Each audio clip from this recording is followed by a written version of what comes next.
Once again welcome back here. So basically आप लोगों के साथ कुछ इंपॉर्टेंट अपडेट्स थी पीयूसीआईटी से रिलेटेड, यानी कि पंजाब यूनिवर्सिटी का सीएस डिपार्टमेंट, जहाँ पे CS software engineering, computer science and IT करवाई जाती है। उस डिपार्टमेंट का नाम, पंजाब यूनिवर्सिटी के उस डिपार्टमेंट का नाम है पीयूसीआईटी। पहले ये था, लेकिन पहले 3 फ़ील्ड्स इंट्रोड्यूस करवाई गई थी, यानी कि पहले वहाँ पे बीएससीएस और BS software engineering, BS IT होता था। अब यहाँ पे एक और फ़ील्ड इस साल से इंट्रोड्यूस करवाई गई है, जिसका नाम है बीएस डाटा साइंस। तो बेसिकली अब 4 फ़ील्ड्स करवाई जाएंगी पंजाब यूनिवर्सिटी में। और अब ये जो डिपार्टमेंट था, जिसका नाम पीयूसीआईटी था, अब उसका नाम एफसीआईटी रख दिया गया है, यानी कि फैकल्टी ऑफ इंफॉर्मेशन टेक्नोलॉजी।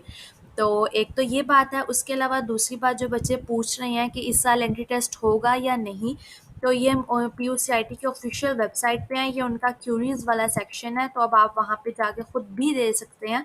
तो उन्होंने पूछा हुआ है कि can I receive a review for the FCIT entrance test, तो यहाँ पे उन्होंने क्लियरली बता दिया है कि that there will be no entrance test for fall 2021 admission in undergraduate programs, यानी कि बीएस प्रोग्राम के लिए इस साल एंट्री टेस्ट नहीं है। एंड ग्रेजुएट प्रोग्राम के लिए, यानी कि बीएस करने के बाद जो एमएस और एमफिल के लिए किया जाता है, वो उनके रिस्पेक्टिव डिपार्टमेंट्स खुद टेस्ट कंडक्ट करेंगे। पहली बात ये। जो दूसरी बात आप लोगों को बतानी है वो ये कि मेरिट किस तरह कैलकुलेट होगा, तो 100% is the academic record score. तो बेसिकली हो सकता है लास्ट टाइम की तरह 30% मैट्रिक और 70% एफएससी हो, या हो सकता है कि 100% एफएससी हो। अब जैसे कि कुछ बच्चों ने, अब आप लोगों ने जैसे पेशावर बोर्ड का रिजल्ट देखा होगा, 48 बच्चों के 1090 की लाइन में मार्क्स आए हैं। तो अब आप लोग इस बात से अंदाज़ा लगा सकते हैं कि मेरिट कहाँ जाएगा। लास्ट ईयर पीयूसीआईटी का मेरिट 91 टू 92 परसेंटेज पे क्लोज हुआ था। तो अब की बार मेरिट इससे ज़्यादा हाई जाएगा, क्योंकि बच्चों के मार्क्स इजीली अच्छे आएंगे।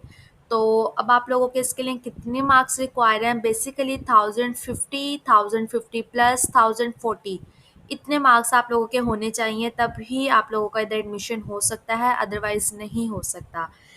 Really sorry to say that, but इससे कम मार्क्स पे नहीं हो सकता। उसके अलावा मेरिट की बात कर लिया, एब्सेंटी टेस्ट की बात कर लिया। उसके अलावा एक और जो न्यू अपडेट आई है वो ये कि बेसिकली जब यूनिवर्सिटी में एक मॉर्निंग प्रोग्राम होता है, एक इवनिंग प्रोग्राम होता है, लेकिन इस साल इवनिंग प्रोग्राम नहीं होगा। उन्होंने कहा है कि उसको एफसीआईटी को, यानी कि पीयूसीआईटी का जो डिपार्टमेंट है, उसे कॉलेज की तरह कंसीडर किया जा रहा है, तो इस वजह से उसका इवनिंग प्रोग्राम नहीं होगा, जस्ट मॉर्निंग प्रोग्राम होगा। और आप लोगों को पता है कि यहाँ पे सेल्फ सपोर्टिंग प्रोग्राम नहीं होता, जस्ट मॉर्निंग प्रोग्राम होता था और इवनिंग प्रोग्राम होता था। और जो इवनिंग प्रोग्राम होता था उसका भी मेरिट मॉर्निंग प्रोग्राम से जस्ट 1% कम होता था एग्रीगेट, लेकिन फ़ी, और उसमें फ़ी में बस 3 to 4 thousand इंक्रीमेंट होता था। लेकिन अब की बार आफ्टरनून प्रोग्राम नहीं है, तो मतलब मेरिट इंतहा का हाई जाएगा सीरियसली। तो wish you best of luck. अभी तक यही था जो आप लोगों के साथ शेयर करना था। स्टे ट्यून्ड, एंड अगर आप लोग इस चैनल पे न्यू हैं तो चैनल लाजमी सब्सक्राइब कर दीजिएगा। अल्लाह हाफिज़।